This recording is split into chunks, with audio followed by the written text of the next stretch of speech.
La idea es que escuchen a Alberto, que puedan hacer consultas, que hagan preguntas, y que él pueda contestar, desde que lo que él sabe, desde lo que podemos aportar todos. La idea es un debate, una discusión, un espacio de reflexión en relación a lo que estamos. Alberto es director ejecutivo de la Fundación Voz, es secretario general de la campaña argentina por el derecho a la educación y es una de las personas que a nivel nacional está teniendo contacto con muchas organizaciones sociales, con sindicatos, sobre todo por esta preocupación que le vamos a proponer debatir hoy, charlar, y que tiene que ver con la vuelta a clases.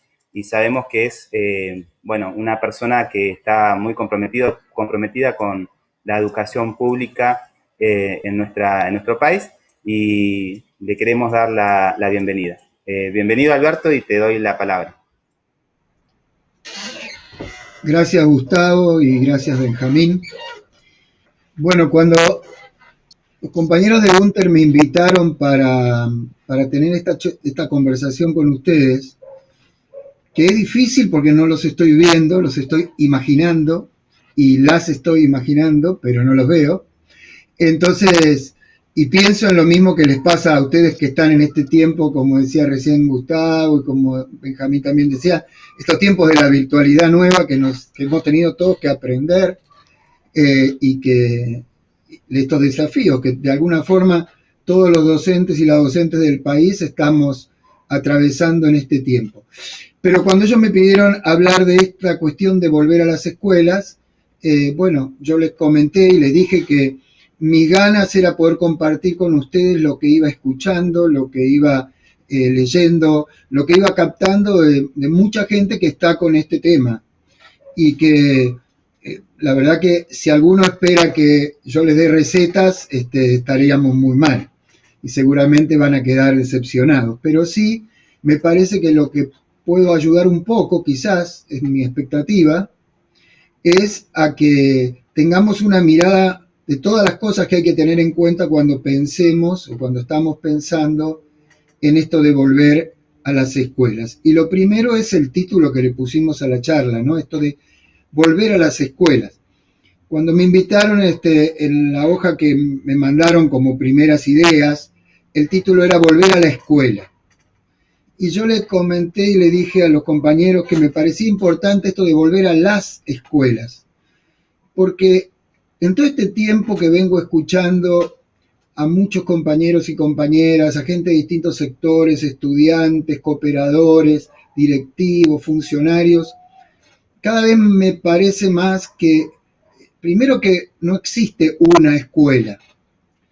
Quizás hay un imaginario de una escuela, pero no existe una escuela. Cada escuela es única, cada escuela es diferente, y eso se ha puesto en evidencia con muchísima fuerza en este tiempo que estamos viviendo. Pero no solo la constatación de que cada escuela es diferente, sino que hay como un pedido muy importante de que, así como es necesario tener un ministerio que de alguna manera oriente lo que va pasando, ese ministerio tenga claro que hay que respetar la autonomía de la escuela, escucharla, no con un deseo de una escuela desmembrada del sistema educativo, pero sí con una escuela que tiene características propias que son conocidas por la comunidad educativa y que a veces es muy difícil que la conozcan otros. Hasta diría yo, y perdónenme, hasta los mismos inspectores les cuesta a veces conocer cada escuela como es. Y me parece que, por supuesto que la conocen mucho más que los que lo ven de más lejos, pero a veces la escuela tiene esa sensación de que se la conoce poco cuando uno no está dentro, cuando no vive ahí. Y claro, en este tiempo que encima las escuelas van a cambiar, y van a cambiar mucho, por lo menos al principio, creo que es como un gran desafío. Así que lo primero es el título que no quisiera que lo dejen pasar, volver a las escuelas. Entonces vamos a hablar un poco de esta cuestión. Los compañeros y compañeras me hicieron llegar una serie de preguntas, que no es el caso ahora que se las comente. Lo que sí quisiera es decirles cómo veo yo el tema para poder ayudarnos a pensar, con la idea de que después ustedes puedan hacer sus propias preguntas a través del Facebook, a través del YouTube, a través del WhatsApp de los compañeros, las hagan llegar y podamos profundizar un poco más. Quizás algunas podemos responder algo y muchas seguro podemos escucharlas para ir completando este rompecabezas grande que tenemos por delante. Lo primero que quisiera mencionarles es eso, ¿no? Para mí la cuestión tiene una serie de ejes que yo por lo menos los agrupo en 5 ejes, que son los que hay que tener en cuenta cuando hablamos de la cuestión del volver a las escuelas. El primer eje tiene que ver con las condiciones materiales de la escuela, las condiciones materiales que tienen que suceder en este momento de regreso, cuando venga el momento del regreso. La segunda cuestión tiene que ver en cómo enseñamos y cómo se va a aprender, por lo tanto, en esa etapa. Y hay cuestiones que tienen que ver con el proceso de enseñanza-aprendizaje, algunas ideas con respecto a esto que se está manejando. La tercera cosa que articula acá la cuestión fuertemente es cómo se articula el ciclo escolar a partir de este tiempo que venga. ¿Qué va a ser? ¿Cómo va a ser? ¿Cómo van a ser los tiempos? ¿Cómo es la organización? Etcétera. La cuarta cosa que salió recién, la decía Benjamín con fuerza, es todo el tema de la evaluación. O sea, la evaluación, la acreditación se puso en juego y es otro tema importante que es un eje, o sea, por eso lo ponemos como eje. Y la quinta tiene que ver con la reorganización organizacional, institucional de la escuela. O sea, tiene que haber como una reestructuración de la escuela y del sistema educativo. Entonces, fíjense entonces los 5 ejes. Se los repito rápido para que los tengamos en la cabeza y vamos a profundizar un poquito en cada cosa. Las condiciones materiales, enseñar y aprender, la organización del ciclo escolar, la evaluación y la acreditación y la reorganización institucional. Dicho esto, y antes de meternos en los cinco puntos y hablar un poquito de cada uno, algunas cosas generales a tener en cuenta. Ustedes saben que en el mes de marzo de este año, la Organización Mundial de la Salud, creo que fue el 11 de marzo exactamente, dijo que esta epidemia pasaba a ser una pandemia, por cómo se había empezado a extender por el mundo. 11 de marzo. El 13 de marzo, Argentina decreta la emergencia educativa, sanitaria. Y el 19 de marzo decreta el ASPO, el periodo de aislamiento social preventivo obligatorio. Miren que en qué poco tiempo sucedió esto, que en otro momento hubiera llevado, no sé, 4 meses. Esto sucedió prácticamente en menos de 10 días. Fue como una ola, un tsunami que irrumpió en el mundo desde la Organización Mundial de la Salud hasta que nosotros quedamos cada uno en su casa guardado. Entonces, primero tomar conciencia lo rápido que ha sido toda esta cuestión. De golpe en todos los países del mundo se cerraron las aulas, las clases, las universidades, los jardines, los maestros todos en las casas, sin saber qué iba a pasar, con decisión muy clara y fuerte desde todos lados de que había que hacer algo, que no podíamos cerrar la escuela, sino que teníamos que cambiar la manera de trabajar. Eso pasó en todo el mundo casi simultáneamente con directivas distintas y acá en Argentina se le puso el nombre de continuidad pedagógica a esa etapa, pero en otros países se le puso otros nombres.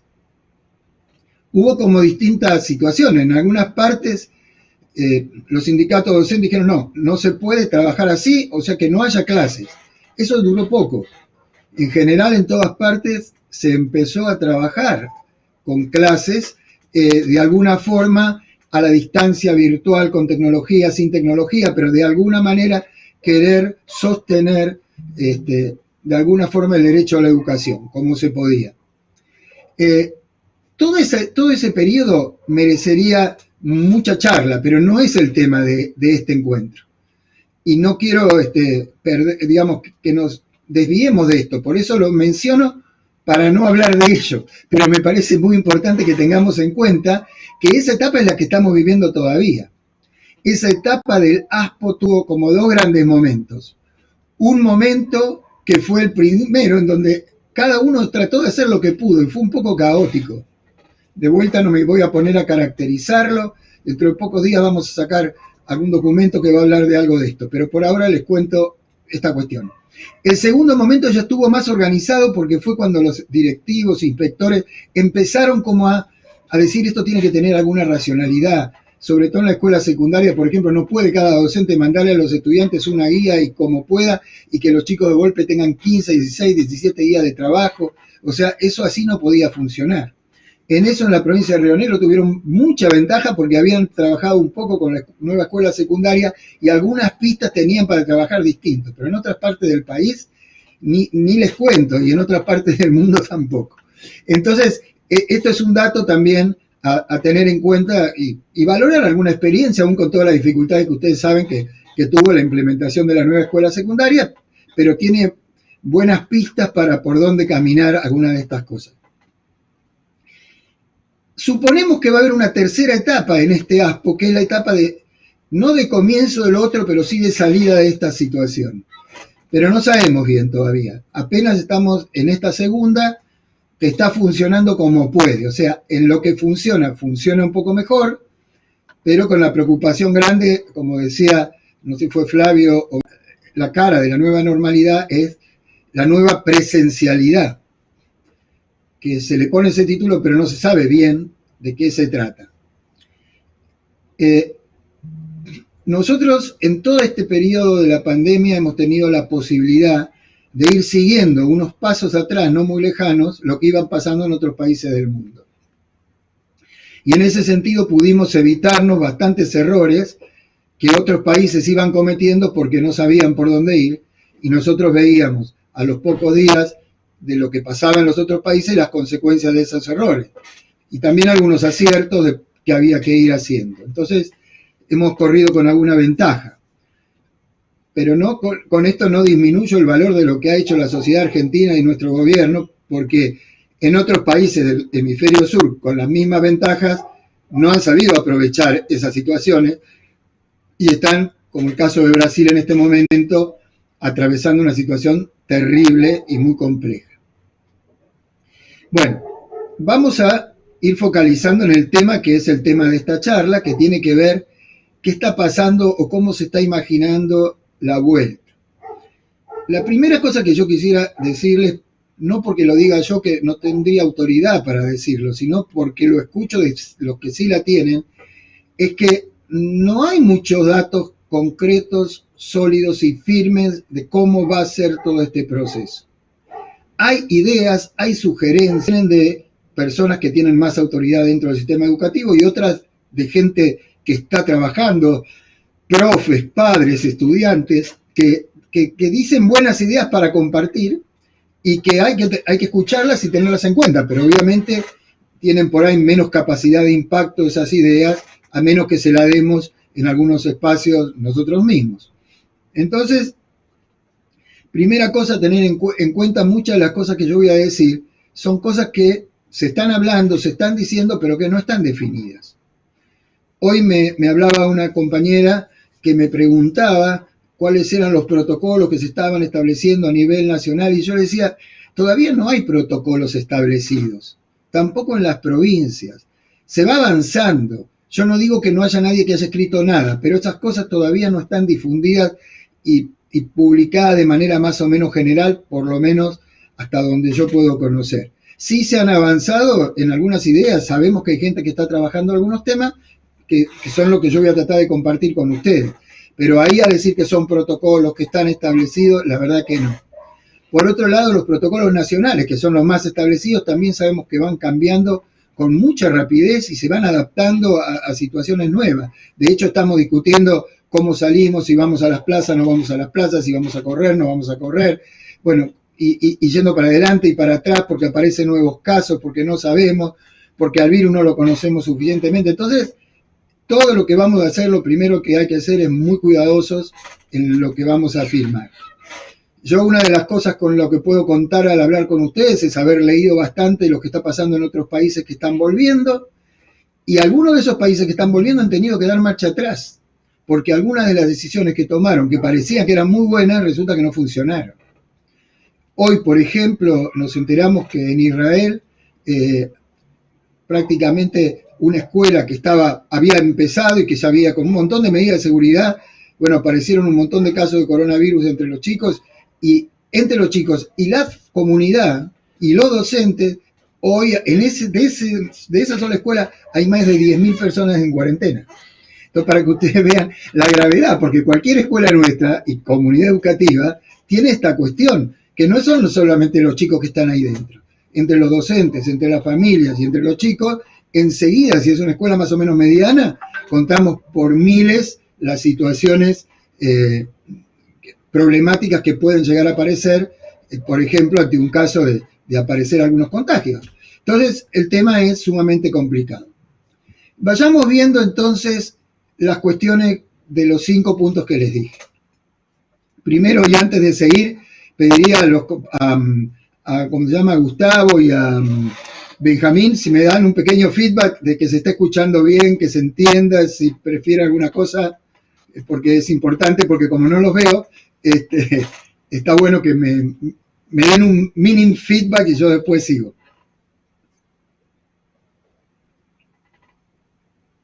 Sí, Alberto, sí, estamos bien nosotros. Bien. Bueno, entonces seguimos. Gracias, perdonen, pero necesitamos un poco de caras cuando hablamos adelante de una camarita. Gracias, compañero. Bueno, entonces vamos a seguir. Primero, entonces yo les decía, son las condiciones materiales, ¿no? Para reanudar las clases. Bueno, entonces, ¿cuáles son esas condiciones que tenemos que tener en cuenta? Primero de todo, las básicas.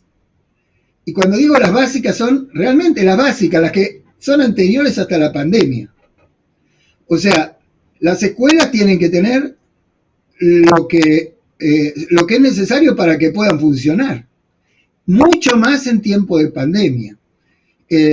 Algunos compañeros saben que veníamos trabajando el tema de la verificación técnica escolar como una medida importante. Bueno, yo creo que es un momento que esto tiene que reforzarse porque, por ejemplo, en el caso de la provisión de agua, los tanques que estén en condiciones, las ventanas que funcionen, las puertas que funcionen, que se puedan guardar ciertas medidas de cuidado, de seguridad, la calefacción, por la cuestión de que esto finalmente es como una gripe fuerte, entonces también hay temas ahí que tienen que estar cuidados, las cocinas en las escuelas, la alimentación, la posibilidad de tener, bueno, todo eso es una cuestión, yo diría, previa al coronavirus, pero básica. Entonces tenemos que tener, primera cosa, la infraestructura de las escuelas en condiciones. Parece una obviedad, pero hay que plantearlo, ¿no? Y la higiene necesaria, normal, previa al coronavirus, tiene que estar. Porque no vamos a pensar ahora en una higiene sofisticada si no teníamos la higiene básica. Pero lo primero, garantizar la higiene básica con las condiciones básicas para que la escuela funcione. Después vienen toda la cuestión de los protocolos sanitarios, que son aquellas cosas que van a venir fundamentalmente de parte de los especialistas, de los médicos, de los sanitaristas, los infectólogos, que nos van a dar algunas pautas a seguir. Yo enseguida voy a comentarle algo de esto, pero por ahora le pongo el título nomás. La tercera cuestión es el tema de la alimentación escolar, porque todos saben que esta pandemia viene sumada a una terrible crisis económica en la Argentina. Entonces nuestros pibes, especialmente los que van a la escuela pública, van a venir de familias muy golpeadas, de familias que le van a estar pasando mal, con una desocupación creciente, no sabemos cómo se van a reactivar las cosas. Entonces, al mínimo tenemos que garantizar la alimentación escolar. O sea, todos nuestros chicos tienen que poder comer. Y si hay chicos que van a escuelas de doble escolaridad, con los formatos que esto pueda llegar a tener, con más razón. Y los comedores no son solamente para los chicos de primaria, tenemos que pensarlo también para los chicos de enseñanza secundaria y para los chicos, por supuesto, en la educación inicial. Entonces, el tema es realmente complejo y tenemos que pensar en el tema de la alimentación, que es un tema que tiene que entrar. El otro punto que entra como otro elemento que empieza a jugar acá es la cuestión de la conectividad, como una condición material que antes no la pensábamos, pero ahora se vuelve casi indispensable. Todos sabemos que la conectividad que ha garantizado todo este tiempo ha sido puesta por los docentes y por las familias, porque el sistema educativo con esto, digamos, no tenía herramientas, el vemos, pero que posiblemente se sostenga. Ahí nos hacemos muchas preguntas, especialmente con los chicos más chiquitos, bueno, todas las cuestiones que estamos diciendo, pero bueno, está esta cuestión del distanciamiento social que deberíamos tener dentro de la escuela. La tercera cosa es lo que sería el mantener la higiene constantemente adentro del establecimiento. El lavado de manos cada 1 o 2 horas, el tema de que los baños estén en condiciones, que limpiemos picaportes, que limpiemos cosas en donde pudiera haber contacto con el virus. O sea, todo eso es un tema que también está en... O sea, no son las recomendaciones que les estoy dando yo, son las recomendaciones que figuran más o menos en los protocolos que están en todos los países. La cuarta cosa tiene que ver con el control de la temperatura y las medidas de higiene pedidas a los estudiantes. O sea, esto que vimos como que los estudiantes llegan y a los docentes, y le ponen la pistolita esa en la cabeza o en el cuello para ver cómo es la temperatura, ese tipo de controles es como un control recomendado para saber que no llega ningún chico que visiblemente esté contagiado. O sea, puede ser que esté contagiado y no se sepa, pero no que podamos saberlo y no hagamos nada para detectarlo. O sea, esa es la otra medida. La cuarta. Y la quinta, un protocolo de cuando aparece un caso sospechoso, qué se hace con ese chico, con ese docente y con todo el aula y con toda la escuela. O sea, esa es la otra cuestión que de alguna manera figura en los protocolos. Entonces, en general, desde el punto de vista del protocolo sanitario, que era ese punto 2 de las condiciones, son estas 5 cosas. No hay 40 cosas, son estas 5, dichas más o menos de una forma u otra, pero bueno, estas son: mantener la distancia, que los chicos estén separados, que haya gran higiene, y bueno, a dar clases, yo diría. Pero en esas condiciones. Digo porque a veces pareciera que en algunas fotos empiezan a aparecer cosas que son un tanto delirantes, que por lo menos no aparecen como las que de verdad tienen que suceder. Las que tienen que suceder o las que tendrían que suceder son estas que le acabo de decir. Desde el punto de los protocolos sanitarios, que es un punto dentro de las condiciones materiales y las condiciones de infraestructura de la escuela. Entonces, si esto más o menos quedó claro, pasaría a la segunda cuestión, que tiene que ver con cómo enseñar y cómo aprender en esta nueva etapa. Mi idea es hablar un poquito de cada punto y después abrirle a ustedes a las preguntas, dudas y demás, para así tenemos una visión general. Con respecto entonces a cómo enseñar y aprender en la etapa, hay como, yo diría, 3 cuestiones. Así como antes había varios puntitos, en esto hay 3 cuestiones. La primera es la cuestión curricular.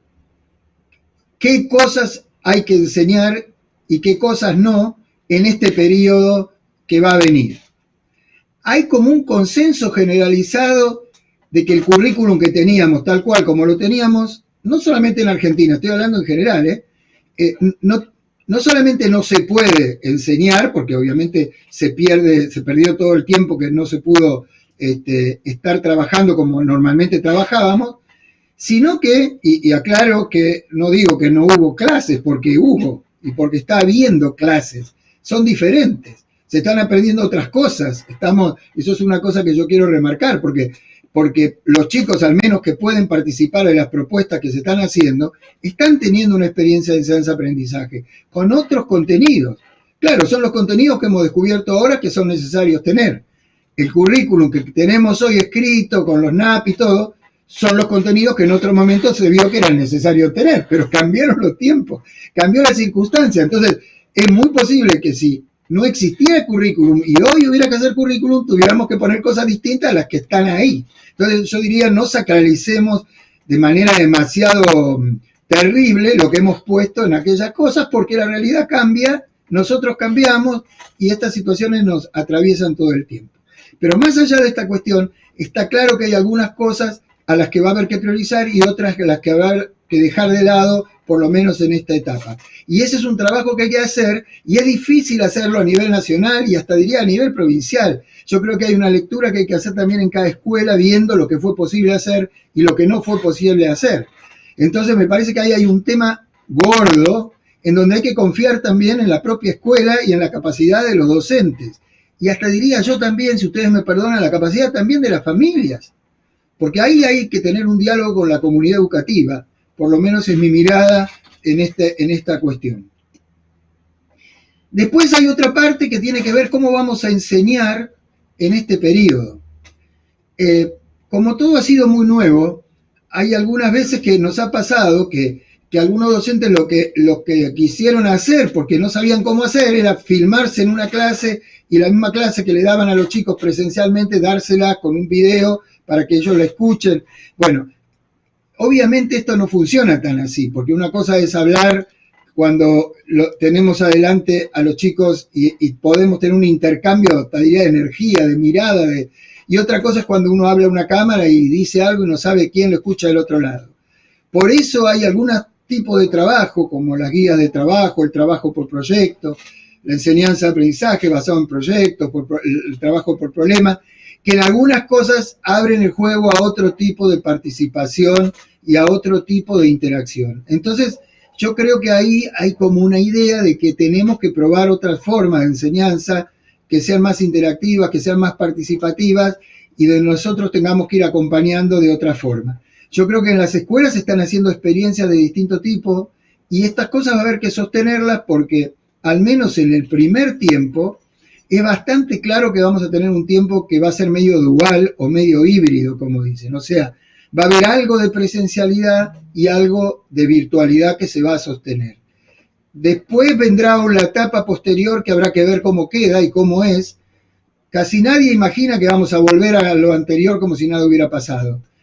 Pero bueno, en todo caso, si alguna vez se llega a eso anterior como si nada hubiera pasado, será después de bastante tiempo, porque por lo menos en nuestra experiencia, todo este año nos va a llevar con este tipo de cosas, no tengan duda, y hasta entrado el año próximo también.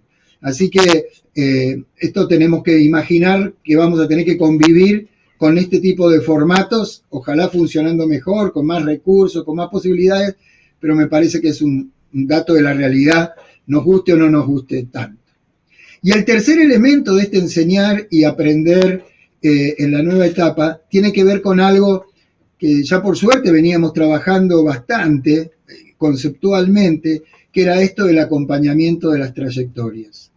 O sea, esto de poner la centralidad en el derecho a la educación y que todos nuestros estudiantes puedan estudiar y garantizar ese derecho y acompañar las trayectorias es clave en este momento. Porque ¿de qué sirve que organicemos muchas cosas si nuestros estudiantes no están? O no vienen o no pueden estar. Y tampoco sirve que acompañemos a poquitos. Tenemos que llegar a todos y a todas. Y este es un gran desafío y esto implica acompañamiento de trayectorias.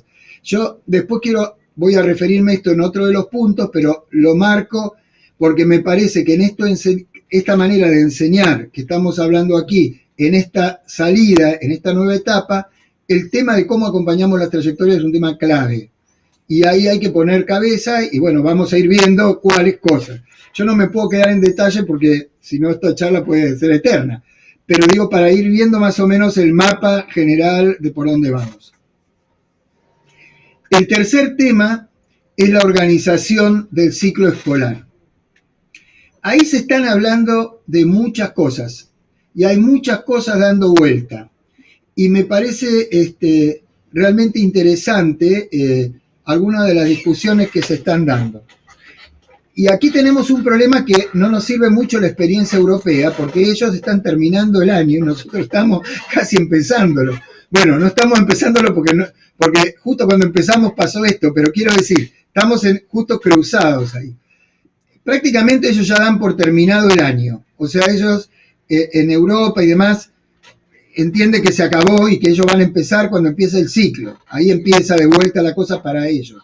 Y toman todo este tema como de las vacaciones de verano, que todavía les falta, porque ellos empiezan las vacaciones de verano en julio, pero bueno, anticipan un poco, moderan algunas cosas, y la idea de ellos es que esto empiece en serio con el año próximo. Pero nosotros no podemos hacer eso. Nos agarra esto antes de las vacaciones de julio nuestras. Ahí se están manejando distintas alternativas.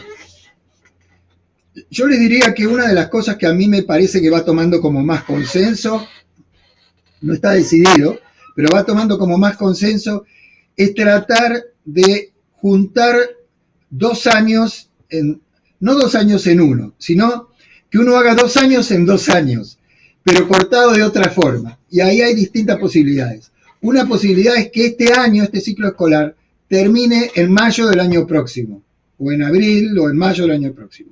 Y ahí empieza el siguiente. Entonces el chico que hoy está en segundo año, por decir algo, sigue segundo año, pasa las vacaciones de verano, sigue segundo año hasta mayo, abril, y ahí termina segundo año y ahí empieza el tercero. Eso es algo que se está hablando y que puede ser interesante como una alternativa.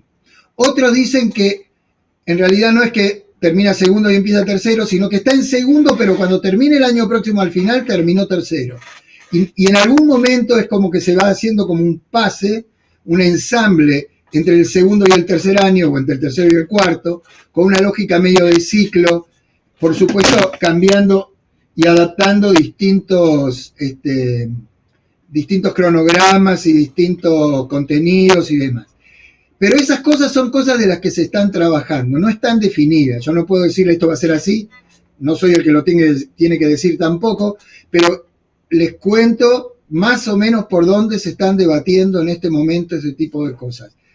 Yo creo que de las cosas que se están diciendo son las que pareciera que más se van a ir por ese lado. Por eso la preocupación mayor está puesta hoy en los dos grupos que empiezan y que terminan los niveles, tanto el primario como el secundario. Los que empiezan porque es como que no saben de qué se trata. Un chico que empezaba primer grado, imagínense, nunca lo empezó. Entonces no sabe lo que es la escuela primaria. Y el que empezaba primer año, lo mismo. O sea, le contaron cómo era, pero no sabe cómo es. Le está tratando de ver de golpe con un montón de profesores que le mandan WhatsApp, cosas y demás, cuando pueden tenerlo. Pero imagínense que hay un problema. Y el otro extremo es la otra situación difícil, que es lo que están terminando, porque obviamente están como muy preocupados. Primero porque no sabe si terminan o no terminan, lo que va a pasar, y segundo si lo van a dejar entrar o no en el nivel siguiente. Entonces ahí se está poniendo como el esfuerzo más fuerte para ver cómo se resuelve esta cuestión. Después vamos a hablar un poquito de esto cuando hablemos del tema de evaluación y acreditación. Pero ahí yo diría está la mayor preocupación, y de vuelta viene el tema de las trayectorias educativas y el acompañamiento de las trayectorias de estos y de estas pibes. Bueno, entonces tercer punto tiene que ver con esta organización del ciclo escolar. En la organización del ciclo escolar yo quisiera mencionar también algo que para mí es muy importante, que es como que tenemos que repensar el tema de la regularidad. ¿A qué me refiero? Nosotros tenemos este concepto del alumno regular. El alumno regular, entre comillas, era un alumno que figuraba en un listado, en un registro, se sabía en qué año estaba, tenía que concurrir una serie de días por semana en un horario, entraba en un horario, salía en un horario, si no estaba en ese horario entra tarde, si no sale, antes no puede salir si no viene el padre a buscarlo, que tiene que cumplir con una serie de formatos del sistema educativo que todos conocemos. Ese era el alumno regular. Y el que no se adaptaba por cualquier motivo, o por culpa de él, o por una enfermedad, o por un viaje, o lo que sea, perdía la regularidad, y había manera de recuperar la regularidad o no, etc. La realidad es que en este momento nuestros estudiantes, todos, no perdieron la regularidad, están construyendo otra regularidad. Y esto es muy interesante, ¿no? Es una regularidad distinta. Porque por un lado el que estudia en la casa estudia a la hora que quiere, como quiere. En algunas escuelas han tratado de poner, por ejemplo, en un horario todos los chicos tienen que estar ahí. Hasta en alguna escuela conocí que le hacían poner los uniformes para conectarse en el Zoom. Cosas así pasaron o están pasando, no sé, yo creo que ya pasaron, pero por lo menos en cuestiones así, en algunas escuelas de gestión privada, por ejemplo, ¿no? Le decían los chicos tienen que estar con uniforme haciendo las tareas por Zoom. Bueno, pero la mayoría no funciona así, los chicos se conectan cuando pueden, cuando tienen la oportunidad sí pueden conectarse. con el celular que le presta el padre o la madre, si tiene, o si tienen ellos, si tienen conectividad. Entonces hay como una construcción de una nueva regularidad. Esa nueva regularidad, ¿en qué se expresa? Por decir algo, en si me contestan o me contestan un trabajo que les mandé. Ni siquiera si lo hicieron bien, sino si me lo contestaron. Primero, si tengo el registro de que les llegó, y segundo, si me lo contestó. Fíjense en cuánto cambió esa regularidad. No tiene que ver ya ni con el día, nada, sino con ese contacto, con esa posibilidad de haber establecido conexión con ese estudiante. En esto que viene también va a haber una nueva regularidad. Y creo que vamos a tener que estar muy atentos a cuál es esa nueva regularidad y construirla, porque no hay nadie que la haya construido. ¿Cómo va a ser esta nueva regularidad? ¿Cuándo vamos a decir, este chico forma parte de esta escuela? ¿Qué es lo que va a haber? Porque esto va a cambiar el calendario escolar, los horarios, con todo lo que va a influir esto en el trabajo docente, que es otro tema que espero poder llegar a hablarlo, pero no me quiero alargar mucho más. Bueno, el cuarto tema tiene que ver con el tema evaluación y acreditación, que, como dijimos, es un tema complicado y problemático, que ha tenido como bastante dificultad en este tiempo en la discusión teórica, ¿no? Hubo un pedido muy fuerte de muchos docentes de todo el país que por favor el ministerio o alguien dijera algo con respecto a esto, porque había una confusión gigantesca. Tanto que finalmente el Consejo Federal de Educación sacó una resolución que recordaba, yo no me acuerdo del número, discúlpenme ahora de memoria, pero la recordaba Benjamín hace un ratito, que decía que no era momento de generar evaluaciones calificativas y mucho menos de acreditación. Sí había que generar dispositivos para que el sistema educativo se evalúe, que había hecho en toda esta etapa de continuidad pedagógica, pero no imaginarnos evaluando y acreditando estudiantes que habían estado en condiciones totalmente desiguales y distintas. Entonces, yo creo que hay un tema que tiene que ver con la acreditación en este tiempo de continuidad pedagógica. Yo creo que en este tiempo en general no va a haber muchas acreditaciones, y si las hay porque algún directivo o un inspector fuerza para que las haya, acá el problema no va a ser ese, el problema es al volver a la nueva normalidad, cómo se ajustarán esos procesos de calificación y acreditación con lo que haya que hacer en esta nueva etapa que viene. Yo sinceramente creo que estamos todavía en este terreno muy a oscuras. Hay algunos compañeros y compañeras con los que hablo que les parece que esto no es tan complejo. Para mí es muy complejo. Y habrá que encontrar caminos que para mí todavía no están muy recorridos, por lo cual no me animo a hacer comentarios demasiado fuertes ni contundentes. Mi sensación es que hay que ver cómo andamos y hay que ver las experiencias que van haciendo los docentes. Por otro lado, sabemos que tenemos desde educación inicial hasta el fin del secundario, con lo cual tampoco tenemos posibilidad de poner una norma que valga para todos y sea todos igual. Las situaciones son muy distintas y sobre todo las condiciones que han podido atravesar nuestros estudiantes son muy distintas.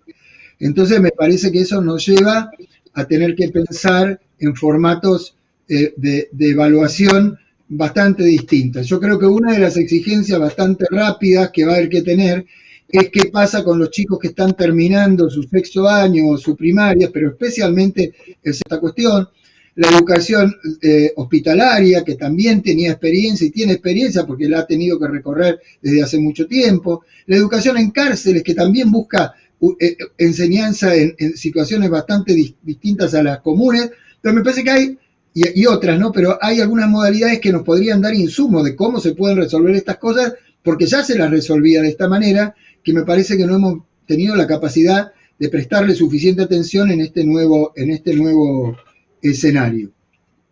Bueno, y también hay mucha gente, para cerrar este cuarto punto, que aprovecha la situación, lo digo aprovecha en un sentido muy positivo, para recuestionar muchas cosas con respecto a la evaluación.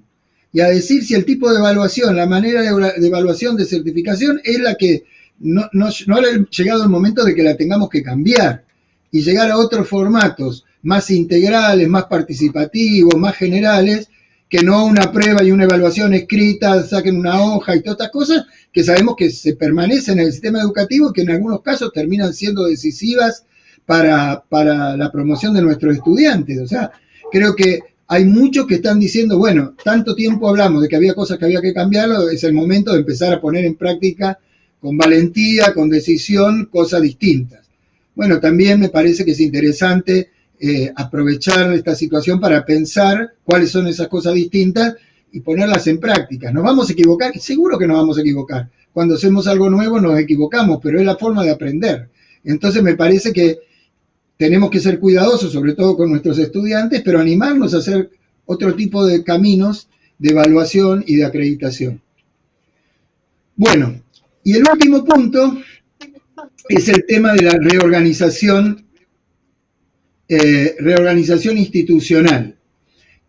Ahí hay cosas que tienen que ver con el sistema educativo en general y cosas que tienen que ver con las escuelas. Voy a ser rápido también por el tiempo, ¿no? Pero cuando miramos en las cosas del sistema educativo en general, una de las cosas que a mí me alegra en este contexto es que de pronto, luego de los años de la última administración del gobierno del PRO a nivel nacional, mi sensación es que de golpe nos hemos dado cuenta que tener un Ministerio de Educación Nacional no era una cosa menor y que era importante contar con un ministerio nacional. Yo creo que son esas cosas que uno a veces descubre cuando de verdad las necesita. Por suerte lo teníamos y no nos pasa como en salud que no había ministerio, que hubo que crearlo junto con la pandemia. Pero por lo menos nuestro ministerio existente tuvo que reconstruirse, porque era un ministerio, por ejemplo, que no tenía más direcciones de nivel y de modalidad. Entonces no tenía herramientas para vincularse con las jurisdicciones. Bueno, ahí hay un trabajo enorme del equipo que está en el ministerio tratando de reconstruir esto en medio de la virtualidad también. Tener que sacar este programa Seguimos Estudiando con tanta dificultad para que esté en los medios, tan rápido también. Bueno, que obviamente también habrá que mejorarlo mucho si la cosa sigue, pero ha sido un esfuerzo muy grande de sacar las cartillas, de ponerlas en imprenta, de mandarlas, con un montón de defectos, porque sobre todo por el alcance y la escala en tan poco tiempo, casi sin haberse podido sentar en el ministerio. Entonces, me parece que ahí hay también la necesidad de una nueva relación entre la nación y las provincias. Creo que se está haciendo ese esfuerzo, hay un trabajo interesante de los ministerios de educación de las provincias, de trabajar articulado con nación en todas estas cosas, pero bueno, siempre en la realidad compleja, no solamente por la pandemia, sino por un país en crisis, un país muy desigual, con muchos gobiernos provinciales con pocos recursos, con dificultades de conexión, que a veces no tenían ni dinero para ir a visitar a las escuelas en un auto. Entonces, la realidad es que todo esto está en un ambiente complicado desde antes, que esto se está salvando con esfuerzos personales, con compromiso, cuando se puede, porque también sabemos que hay gente que por ahí no acompaña, no quiere, no le interesa, a todo nivel, y entonces eso también a veces obstaculiza mucho de los procesos que estamos teniendo que transitar. Pero bueno, dicho esto, ahí hay un trabajo para hacer entre nación y provincia, y también un trabajo interno adentro de los ministerios provinciales, con los equipos de orientación, con los equipos técnicos provinciales. O sea, ahí hay que hacer también un trabajo muy fuerte, que hay como una invitación a meternos a trabajar. En algunas provincias funciona mejor, en otras peor. Ustedes discúlpenme que no puedo ser tan preciso con la provincia de Río Negro, porque hay muchas cosas que no conozco y porque además hay un nuevo gobierno en Río Negro. Entonces me cuesta conocer detalles de la nueva gestión, que ustedes obviamente la conocen mejor que yo. Entonces no puedo hacer muchas precisiones institucionales porque no las conozco en esta nueva etapa. Conocía un poco más de la anterior, posiblemente muchas cosas han seguido, pero muchas cosas también cambiaron. Entonces, particularmente, seguramente en el Ministerio de Educación. Creo que también esto va a exigir un funcionamiento distinto al interior de cada escuela. Y yo ahí creo que, especialmente si hay directores que están escuchando, directoras, yo creo que tenemos que animarnos a fortalecer decididamente la comunidad educativa. sea, sabemos que mucho de lo que hemos podido salvar en nuestras escuelas ha sido por la participación y el compromiso de las familias. Aún con toda la crítica que a veces desde los docentes le hacemos a familias que exigen, que no aceptan, que piden, que protestan. O sea, ustedes piensen que detrás de eso están los medios de comunicación bombardeando todo el tiempo, y hacen muy difícil esta cuestión. Leyendo un estudio comparado de lo que estaba pasando en los 15 países del mundo saliendo de la pandemia, una de las cosas que decía ese estudio era que era inevitable la crítica social a cualquiera de las cosas que se estaban haciendo, porque en todos lados, sea lo que sea que se haga, los medios criticaban durísimamente, o para un lado o para el otro, lo que se estaba intentando. Entonces, eso después baja a los padres y después a los docentes, que son los que tienen que aguantar esa presión que viene de la familia, que no tienen la posibilidad de protestarle al televisor. Entonces le protestan al docente con el que se están comunicando y que creen que está todo el día, mañana, tarde y noche disponible para responder una inquietud. Así como hay padres, ayer estaba en casa de una familia que me decía, estoy preocupado por los docentes de mi hijo porque hace 15 días que no le mandan nada a mi hijo. Dice, tengo miedo que no les haya pasado algo, me decían irónicamente. Hay de todo. Entonces me parece que tenemos que darnos cuenta que esta es la realidad que atraviesa un sistema educativo tan grande.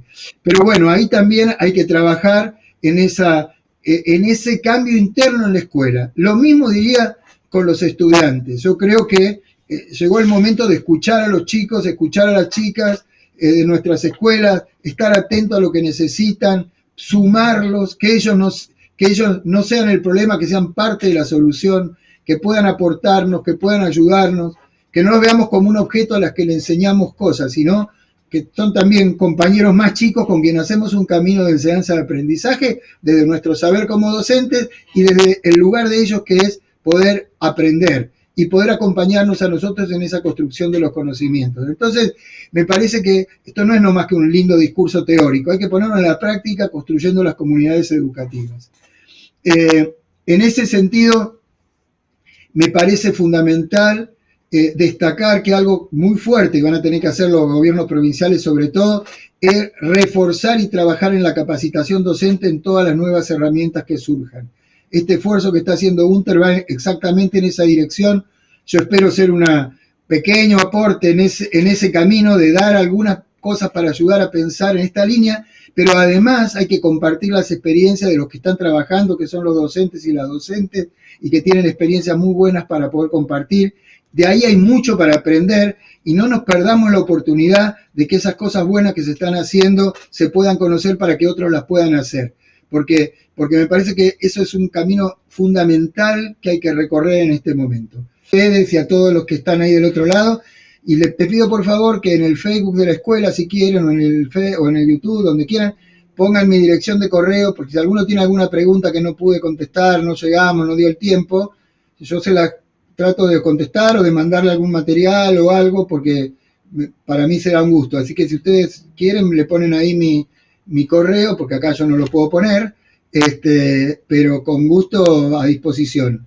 Y mucha fuerza, compañeros, y a cuidarse todos y a respetar este tiempo de cuidarnos nosotros, cuidar a los demás, y ojalá que podamos atravesar esto con las menores pérdidas posibles, que es lo que estamos como pueblo todos tratando de sostener. Muchas gracias a cada uno de ustedes.